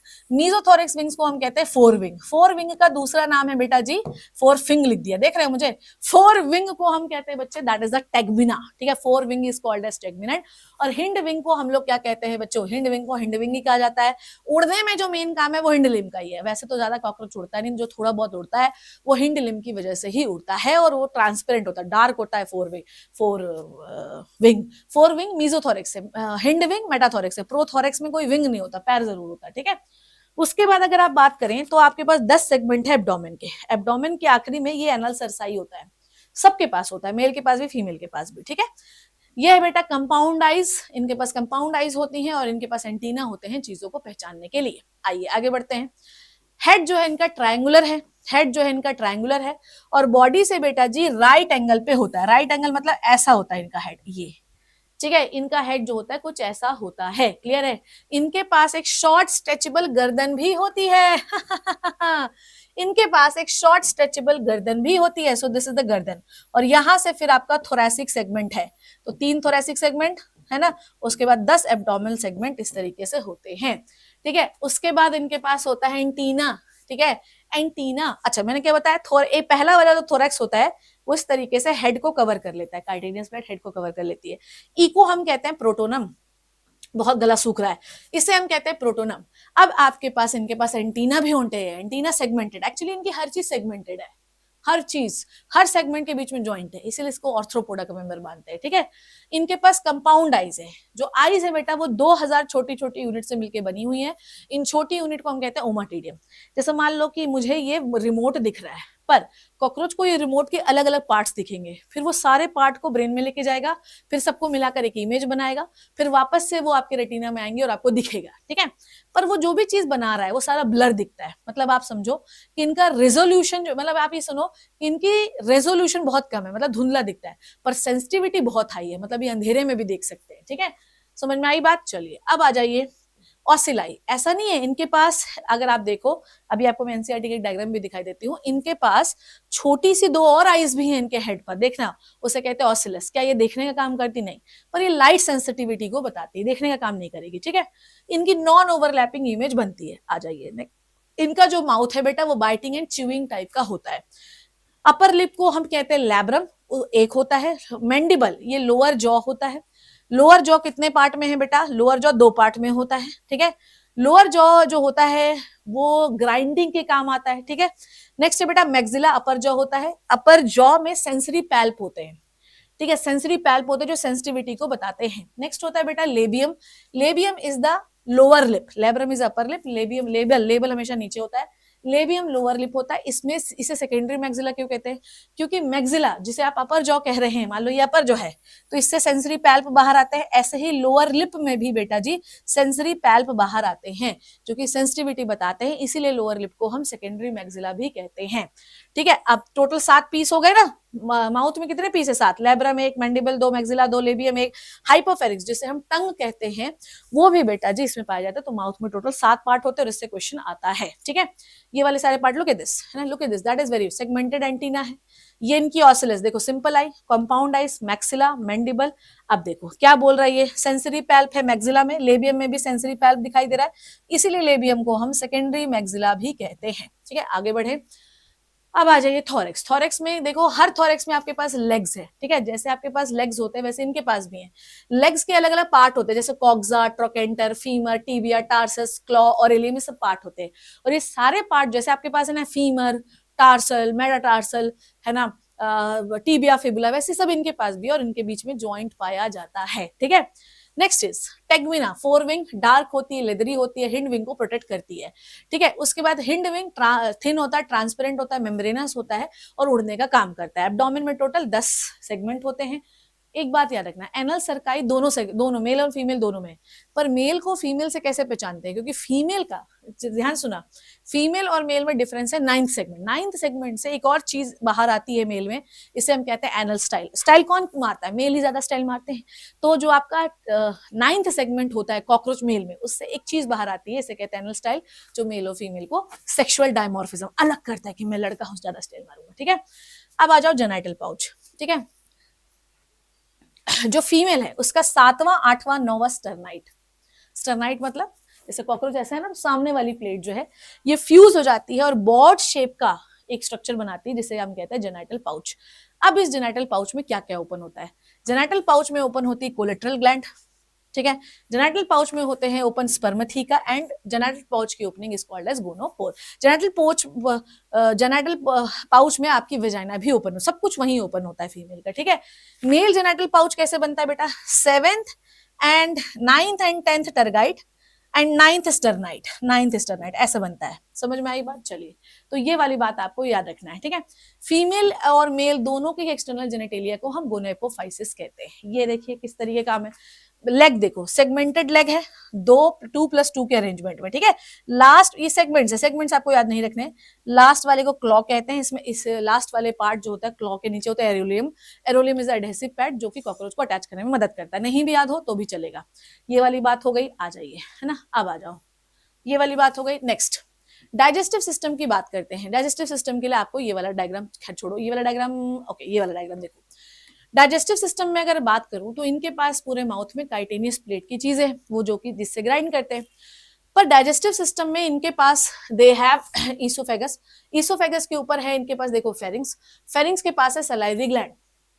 सलाइवरी ग्लैंड आपके पास भी है, इनके पास भी है, पर सलाइवरी ग्लैंड आपकी डायरेक्टली मुंह में सिक्रीट कर देती है। इनके पास एक सलाइवरी रिजर्वायर है।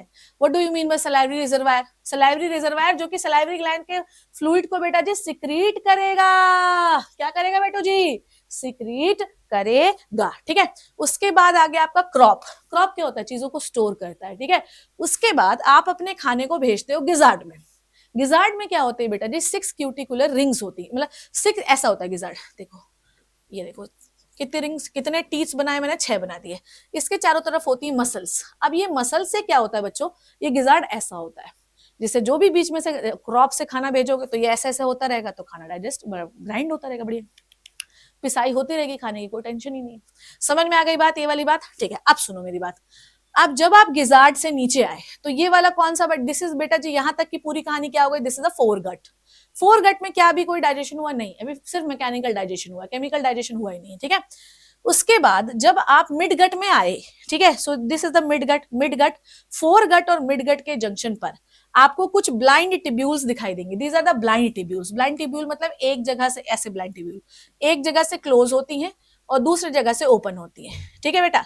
तो इन्हें हम लोग क्या कहते हैं बच्चों? इन्हें हम कहते हैं ब्लाइंड टिब्यूल्स। इन ब्लाइंड टिब्यूल को हम कहते हैं हिपैटिक सीका।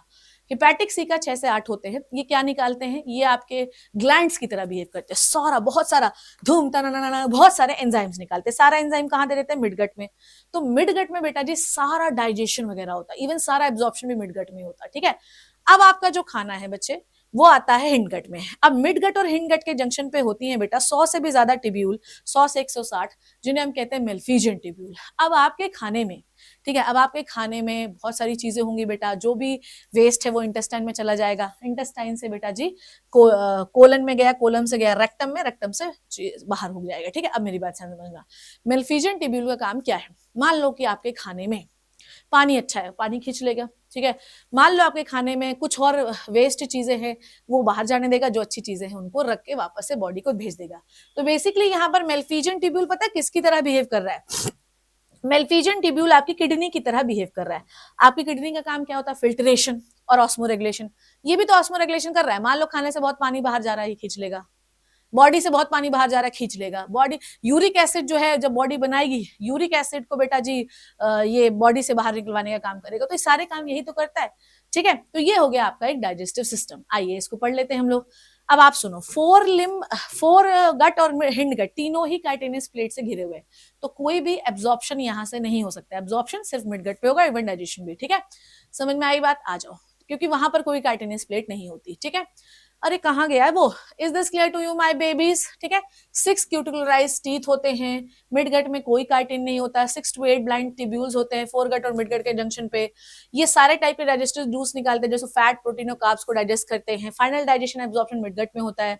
हिंडगट में इलियन, कोलम और रेक्टम होता है। सोचो, स्मॉल इंटेस्टाइन में याद है तुम्हें, हमारे पास तो बहुत सारे पार्ट थे, ड्यूडिनम, जिजिनम, इलियम, इनमें वो कहानी नहीं, इलियम से कोलम, कोलम से रेक्टम। फिर हिंडगट और मिडगट के जंक्शन पे होता है बेटा 100 से 150 मेल्फिजियन टिब्यूल, जिसका काम है बेटा पानी एब्जॉर्ब करना, रेक्सक्रीशन करना। अनडाइजेस्टेड वेट रेक्टम में जाएगा, रेक्टम में स्टोर होगा, फिर एनस में जाएगा, एनस से आउट हो जाएगा। क्लियर है, चलिए अब आ जाओ। हिंडगट में बेटा जी सिर्फ पानी एब्जॉर्ब होता है, वो भी रेक्टम के, ये वाली बात याद रखिएगा। ठीक है, आइए आगे बढ़ते हैं। Let's move to the circulatory system, है ना। अब सुनिए कोई, अब आ जाओ, इसके भी डायग्राम मैं आपको दिखाती हूँ। लुक एट दिस, है ना, ये डायग्राम सारे बच्चे देखिए। तो कॉकरोच के पास टोटल 13 चेंबर हार्ट होता है। ये 13 चेंबर हार्ट जो है बेटा, ये एक दूसरे से कनेक्टेड होते हैं। ठीक है, अब हर हार्ट जो है दूसरे हार्ट से कैसे कनेक्टेड होगा, मेरी बात ध्यान सुनिएगा। तो ये एक चेंबर है, दूसरा चेंबर है, टोटल 13 चेंबर हार्ट होता है। ठीक है, हर चेंबर के बीच में, हर 2 चेंबर के बीच में 1 पेयर एलियरी मसल होती हैं। तो अगर आपके पास 13 चेंबर हार्ट है तो एलियरी मसल्स कितनी है, 12 पेयर। ठीक है, अब एक चेंबर से ब्लड दूसरे चेंबर में कैसे जाएगा बेटा, वो जाएगा बेटा छोटे से छेद के थ्रू, जिसे हम कहते हैं ऑस्टिया। तो 2 चेंबर के बीच में जो ओपनिंग होती है उसे हम कहते हैं ऑस्टिया। ऑस्टिया से ब्लड पास होता है। क्लियर है बच्चे। एलियरी मसल्स जो होती है बेटा, ये 12 पेयर होती है, इसकी वजह से ही हार्ट का शेप जो है वो चेंज होता है। अब यहाँ पे डायग्राम फिर से आइए, दैट इज इंपॉर्टेंट, पीछे क्यों चला जाता है ये। अब आ जाओ, यहाँ पर देखो, ये है एंटीरियर एओर्टा। एंटीरियर एओर्टा की सिर्फ एक ओपनिंग है, सारा ब्लड लिया, पंप किया, पंप करने के बाद बेटू जी कहाँ आया, ध्यान से देखिए, फिर ये आया इस कैविटी में। इस कैविटी से कहाँ गया, मेरी बात ध्यान से सुनिए एवरीबॉडी, दैट इज इंपॉर्टेंट। ठीक है, फिर इस कैविटी से ब्लड गया यहाँ पे, या ऐसे कहो कि ब्लड गया यहाँ से, गया यहाँ पेरीन्यूरल साइनस में, मतलब जो इनका नर्वस सिस्टम वाला पार्ट है बॉडी में, सामने को ब्लड मिला, फिर सारा ब्लड जो है इस कैविटी में भर गया, इसे कहते हैं हीमोसील। हीमोसील वो कैविटी है जहां पर बॉडी के सारे ऑर्गन रखे हुए हैं। फिर हीमोसील से ब्लड गया हार्ट में। तो इस तरीके से इनका सर्कुलेशन बनता रहता है। पहले है कार्डियल कैविटी जहां पे हार्ट है, ये न्यूरल कैविटी जहां नर्वस सिस्टम है, ये है बॉडी कैविटी जहां से पर सारे ऑर्गन पड़े हुए हैं। इनके पास सिर्फ एक ही ब्लड वेसल होती है। ठीक है, चलो आ जाओ पढ़ लेते हैं इसको डिटेल। 13 चेंबर्ड हार्ट है, ठीक है, जो कि थोरैक्स एब्डोमेन की ओर घिरा हुआ रहता है। इनके पास 12 पेयर एलियरी मसल्स हैं जो कि फैन शेप की होती हैं। 2 हार्ट के चेंबर में ब्लड सर्कुलेट करने के लिए छेद है, इसे कहते हैं ऑस्टिया। ठीक है, ब्लड जो होता है वो पोस्टीरियर से इंटीरियर, पीछे से आगे की ओर बहता है। इनके पास कलरलेस ब्लड होता है, इनके पास कलरलेस ब्लड होता है, मतलब हीमोग्लोबिन नहीं है, जरूरत ही नहीं है, वो आपको अभी पता चलेगा। ठीक है, इनके ब्लड को हम हीमोलिम्फ कहते हैं। ब्लड सेल्स तो है बेटा, पर ही जो है हीमोग्लोबिन नहीं है। ठीक है, हीमोसिल क्या होता है बेटा जी, हीमोसिल जहां पर सारे बॉडी ऑर्गन है। 3 पार्ट में डिवाइड कर दिया, एक है पेरिकार्डियल साइनस जहां हार्ट है, एक है पेरीन्यूरल साइनस नीचे वाला जहां पे नर्वस सिस्टम है, बीच में पेरी विसरल साइनस जहां पे बॉडी ऑर्गन्स हैं। ठीक है, अब ब्लड जो है वो ऑक्सीजन कैरी नहीं करता मतलब ये कितना खतरनाक पार्ट है कि इनका ब्लड ऑक्सीजन कैरी, मतलब ये मानो इनका ब्लड गैसेस ट्रांसपोर्ट में इन्वॉल्व नहीं है। न्यूट्रिएंट वेस्ट इनके ट्रांसपोर्ट पे है, पर गैस के ट्रांसपोर्ट पे तो इसका काम नहीं है। तो किसका है वो मैं बताऊंगी। ठीक है, अब आ जाओ that is a very good thing. ठीक है, अब आ जाओ रेस्पिरेटरी सिस्टम देखो, है ना। अगर इनकी बॉडी है, मान लो कि बेटा ये इनकी बॉडी है, इनकी बॉडी में होते हैं छेद। ठीक है, छेद इसे कहते हैं स्पाइरिकल्स।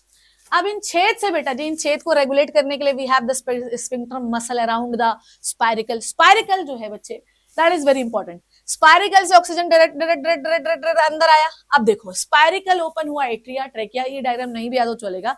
अब ये ट्रेकिया जो है देखो ब्रांच लाइक स्ट्रक्चर जिसे कहते हैं ट्रेक्यूल, और जाके सीधा टिश्यू में घुस गया। सोचो ऑक्सीजन सीधा ट्यूब से आई, ऑक्सीजन मिल गई टिश्यू को, बदले में टिश्यू ने कार्बन डाइऑक्साइड दिया, सीधे ट्यूब से गई, बॉडी से बाहर हो गई।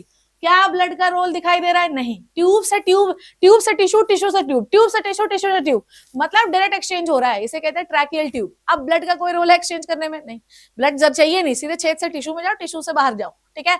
इसे कहते हैं ट्रैकियल सिस्टम, ठीक है। अब आपके पास है ना दैट, चलिए आगे बढ़ते हैं। सो याद रखिएगा directly connected to tissue, no blood needed for the oxygen transport. आपके पास टोटल 10 पेयर स्पाइरिकल है, बहुत इंपॉर्टेंट। जहां पर मैं बोल दूं बेटा बहुत इंपॉर्टेंट मतलब बहुत इंपॉर्टेंट, ठीक है। इनके पास बेटा जी 2 पेयर है ना, थॉरेक्स में 2 पेयर स्पाइरिकल है और 8 पेयर एब्डोमेन में है। एयर पाथ स्पाइरिकल से एट्रिया, एट्रिया से ट्रैकिया, ट्रैकिया से ट्रैक्यूल, फिर टिश्यू, ठीक है। Trachea supported by the cuticular ring. हमारे पास कौन सी रिंग है? Cartilaginous ring. कौन से, किससे बनी है? हाइलिन कार्टिलेज से, ठीक है। ये ट्रैक्यूल जो होते हैं ये पिचकने नहीं देते। समझ में आई बात? That is very important. चलिए, is this clear to you my babies? अब आ जाओ एक्सक्रीटरी सिस्टम, ठीक है।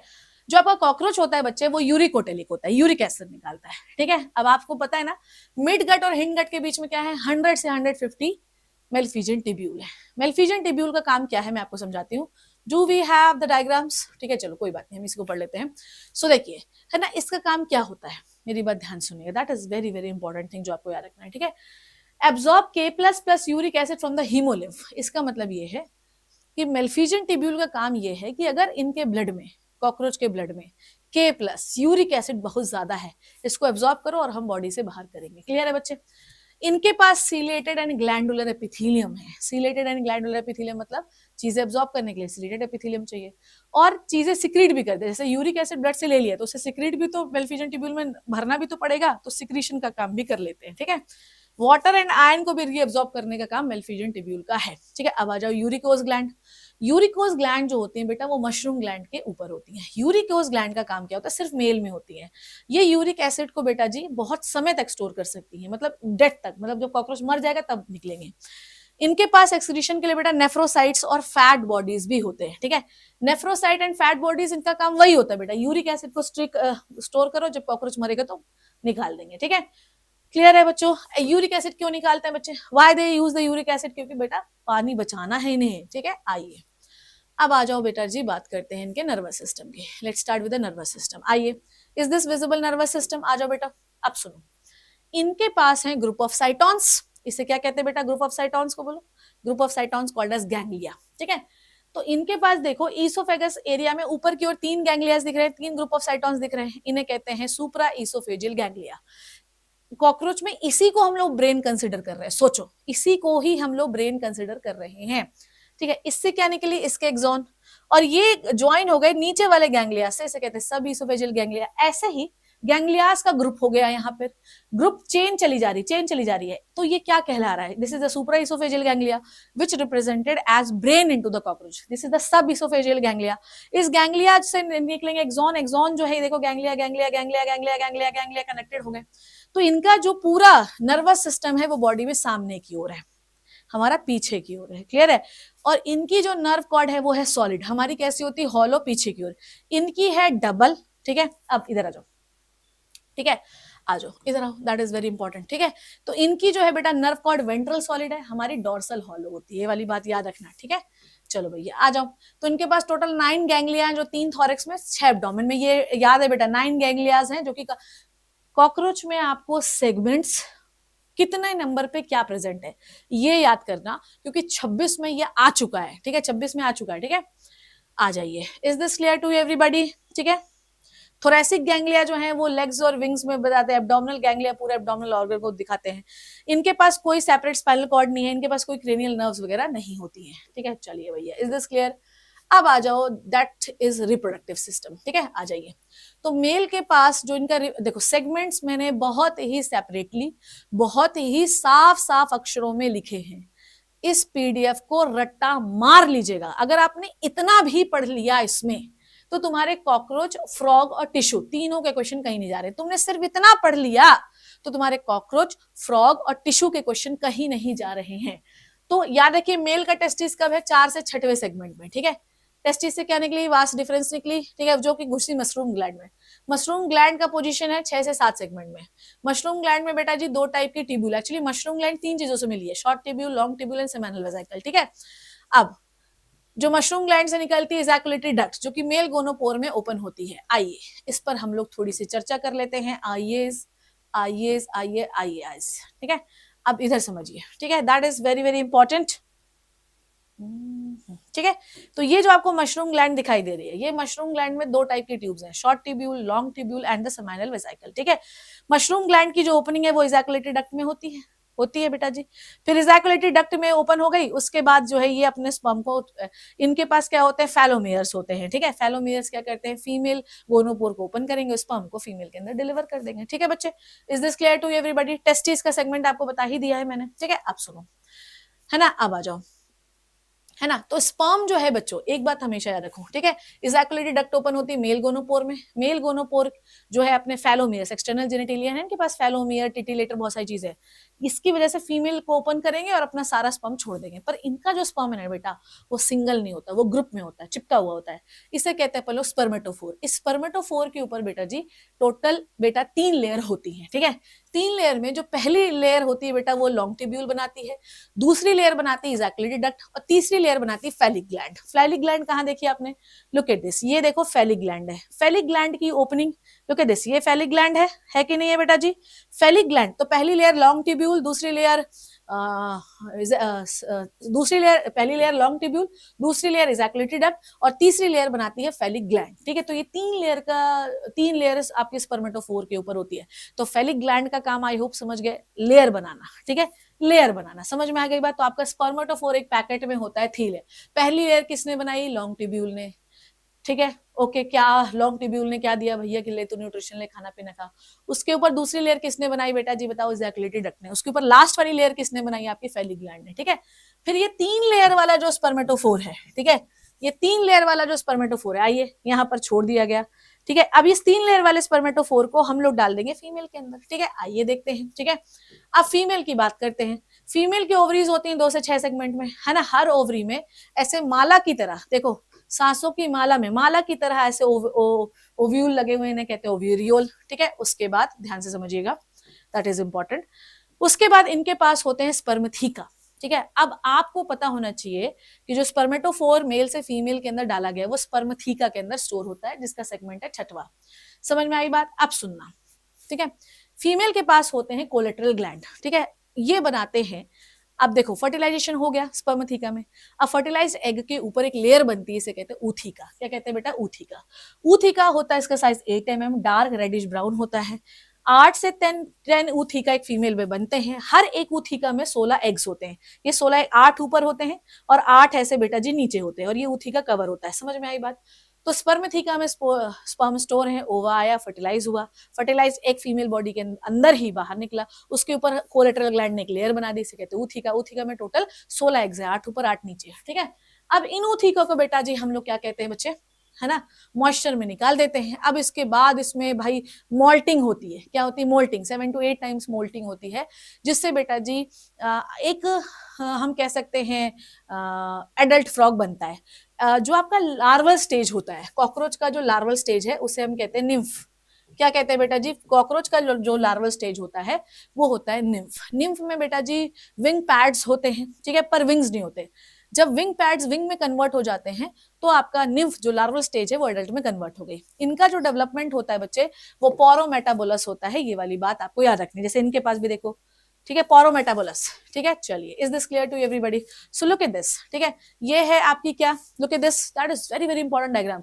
So this one is a collateral gland. ये है स्पर्मथीका, स्पर्म स्टोर हुआ, यहाँ पर आपने फर्टिलाइज कर लिया, या फर्टिलाइज करके सारे अंडे को यहाँ पर इसके अंदर डाल दिया, ठीक है, ये ऊथिका बन गया, क्लियर है, मॉइस्चर में ये रिलीज हो जाएंगे। ये मैंने आप लोगों के लिए कंपैरिजन बना दिया है कि क्या है डिफरेंस फ्रॉग एंड आपके कॉकरोच में। ये कॉर्डेटा है, ऑर्थ्रोपोडा है, open circulate close circulatory system, open circulatory system, 3 chambered heart, 13 chambered heart, blood red nucleated है। तो ये पूरा डिफरेंस मैंने इस पे लिख दिया जो कि आपको याद रखना है बच्चों। तो मुझे नहीं लगता, अब देखो ये है पूरे एनसीईआरटी के वो इंपॉर्टेंट पॉइंट जो आपके लिए इंपॉर्टेंट है, तीनों चैप्टर के, देखो पूरे पूरे पूरे इंपॉर्टेंट पॉइंट मैंने लिख दिए हैं। हर एक चीज अगर आप सिर्फ इतनी पीडीएफ, सिर्फ एक पीडीएफ अगर आपने पढ़ ली, क्योंकि ये पीडीएफ मैं बोल रही हूं ना, फ्रॉग कॉकरोच जिसको भी कठिन लगता है, जिसको भी कठिन लगता है, तू बेटा सिर्फ इतनी पीडीएफ पढ़ ले। अगर तूने एक बार एनसीईआरटी और ये पीडीएफ पढ़ लिया, तेरा कोई भी क्वेश्चन जाया नहीं जाएगा, गारंटी है मेरी। कमेंट करके जरूर बताना मुझे कि ये लेक्चर कैसा लगा, नहीं तो धुनाएगा तू, ठीक है। सो एवरीबॉडी है ना, ओके का बिलीव मत करिए, क्योंकि यूट्यूब में भी इतने बेहतरीन टीचर हैं जो आपका नीट यूही क्वालिफाई करा सकते हैं। बेहतरीन नोट्स आपको टेलीग्राम में मिलेंगे, लिंक डिस्क्रिप्शन में लगी हुई है, प्लीज जाके देखिएगा। Thank you, love you, take care, bye bye. Comment अपने नाम क्या, doctor myself doctor Shipra Tiwari, आपका नाम क्या है डॉक्टर लगा के जरूर बताइए। बाय बाय बच्चों।